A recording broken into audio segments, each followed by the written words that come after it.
Love is in the air and the aisles at Whole Foods Market. Head in now for the love affair and make it a memorable Valentine's Day with great deals on finds like animal welfare certified New York strip steaks and sweets from the bakery. Set the mood with fresh, beautiful flowers from Whole Foods Market, where Prime members can pick up a double dozen bunch of roses for just $24.99 from February 8th through the 14th. Shop in-store or online. Terms apply. Fall in love at Whole Foods Market.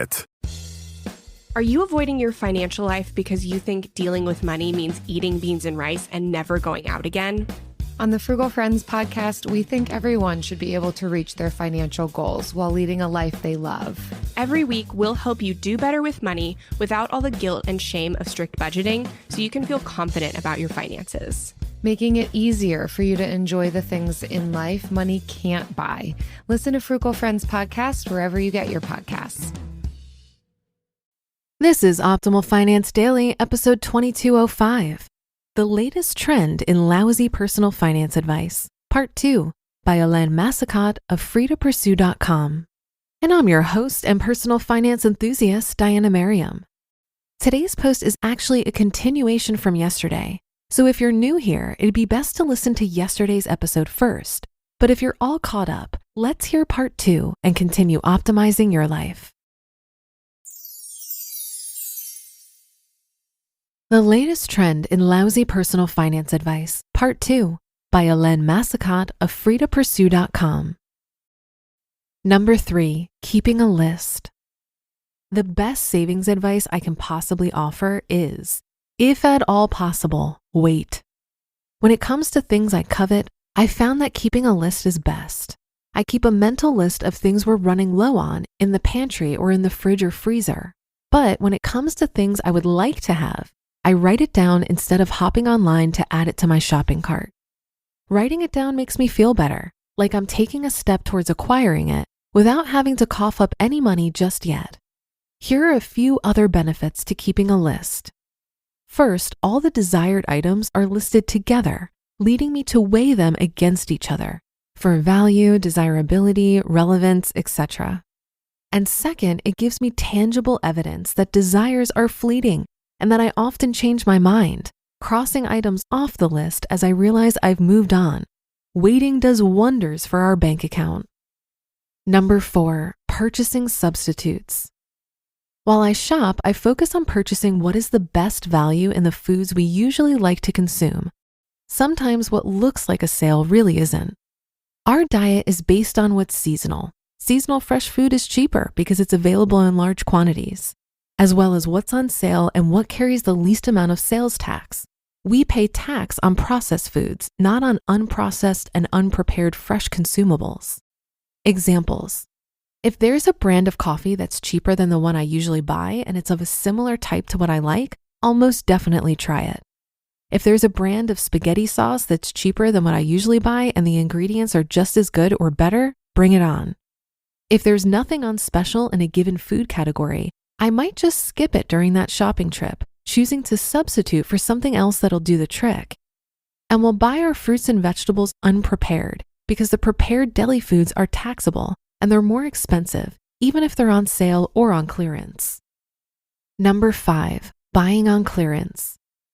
We often buy meats, cheeses, and eggs on clearance. The stores we frequent always have meats and cheeses that were the special for the previous week on clearance the following week.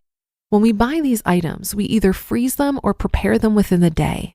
The food has always been fine, especially when it comes to red meat because it's had a chance to age a bit more. Steaks are perfect when they're on clearance. I sometimes also purchase fruits and vegetables from the clearance bin, as long as I know I can take the time to prepare them that day. So many people cringe at this, but chances are that we all have clearance items in our refrigerators if we only shop weekly. What's the difference if the item has been sitting in your fridge or in the grocery store? It's a week older either way. And number 6, buying value sizes. As long as what we're buying is something we know we'll use completely and/or it's a non-perishable item, we buy in bulk. Laundry detergent, potatoes, olives, dog food, coffee, nuts. The difference in cost per serving between value size and convenience size is astronomical.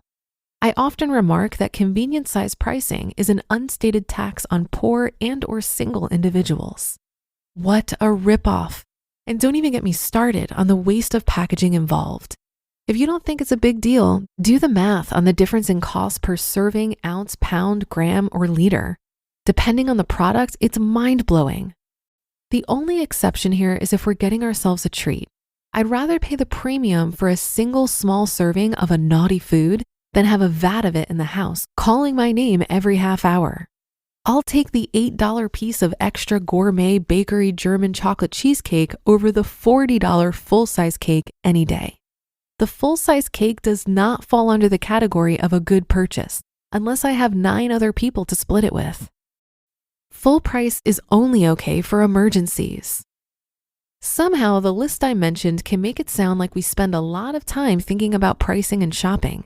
The truth is that we really don't. Consumption can be very time-consuming if we let it. But when it comes to saving, we're pretty much on autopilot, having learned to focus on the big hitters such as never paying full price unless it's an emergency, delaying purchases and plan for sales, primarily focusing on big discount opportunities, and substituting and being flexible. And this plan works. Most years, we save 50% plus of our after-tax income annually, as previously reported on our millionaire to-do list. So to wrap this up, let's all make the following statement obsolete by making it irrelevant to our behavior as conscious consumers. Don't buy something on sale if you wouldn't buy it at regular price. What's your take? Are you in? You just listened to part 2 of the post titled The Latest Trend in Lousy Personal Finance Advice by Ellen Massicott of freetopursue.com. Love is in the air and the aisles at Whole Foods Market. Head in now for the love affair and make it a memorable Valentine's Day with great deals on finds like animal welfare certified New York strip steaks and sweets from the bakery. Set the mood with fresh, beautiful flowers from Whole Foods Market, where Prime members can pick up a double dozen bunch of roses for just $24.99 from February 8th through the 14th. Shop in-store or online. Terms apply. Fall in love at Whole Foods Market. The main thing I got out of this article is that you can save a ton of money on groceries simply by being intentional, thoughtful, and resourceful. Many of us have built habits around shopping that are convenient and mindless. So the approach described today may take more time at first, but it's time well spent. When I'm evaluating the cost of food or anything I'm going to buy, I like to question if the value I'm getting out of this purchase justifies the expense. So for example, when I was in my 20s living in New York City, I ate out for most of my meals. This just became habit and I didn't think about it much. When I decided to reduce my spending, I started bringing lunch to work every day. And I'm not talking a peanut butter and jelly sandwich. I was bringing gourmet meals to work at a fraction of the price. I discovered a love for cooking and found that the lunches I brought to work were far superior to what I would buy at the corner deli. Those meals were healthier, I didn't have to wait online to get them, and on top of all of those other benefits, I was also saving money. This experience made me much more conscious of making sure I'm getting an adequate amount of value from the money I'm spending. I'm particularly picky about this value for money exchange when it comes to food. It's a big reason why I rarely eat out, and why when I do eat out, you might hear me grumble about the fact that I could have cooked something better for far less money. And that's another episode of Optimal Finance Daily in the books. Thank you for your support and for listening every day. Have a great rest of your day, and I'll catch you tomorrow where your optimal life awaits.